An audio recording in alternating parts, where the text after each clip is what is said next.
எத்தனை மணிக்கு வர சொன்னா எத்தனை மணிக்கு வரேன் நீங்க? இப்போ மணி என்னாச்சு இப்போ?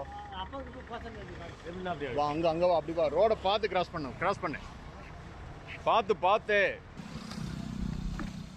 காணாமல் போன சந்திரன் கிடைச்சதும் வா வெங்கடேஷ், இங்கே வந்து நில்லுவா. அவருக்கு வந்து ஹெல்ப் பண்ண சட்டு வாங்க, அவர்கிட்ட கொடுக்கட்டே தம்பி, அதை வாங்கி வை.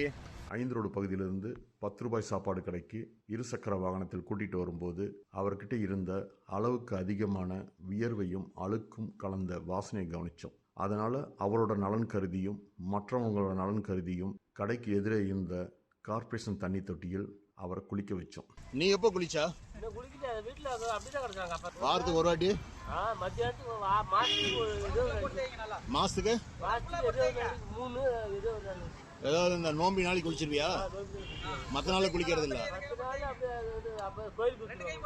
நீ நாளையிலிருந்து குளிக்கலன்னு வச்சுக்கோ, சாப்பாடு கொடுக்க மாட்டேன். குளிச்சுட்டு வந்தாதான் சாப்பாடு உனக்கு. அன்னைக்கு சோப்பு பிரஷ் எல்லாம் வாங்கி கொடுத்தோம், என்ன பண்ணா? வித்துட்டியா? முதல் நாள் அவருக்கு கொடுத்திருந்த ட்ரெஸ்ஸை எடுத்து கொடுத்து போட்டுக்க வச்சோம். நல்லா எடுத்துருங்க பண்ணிண்ணா.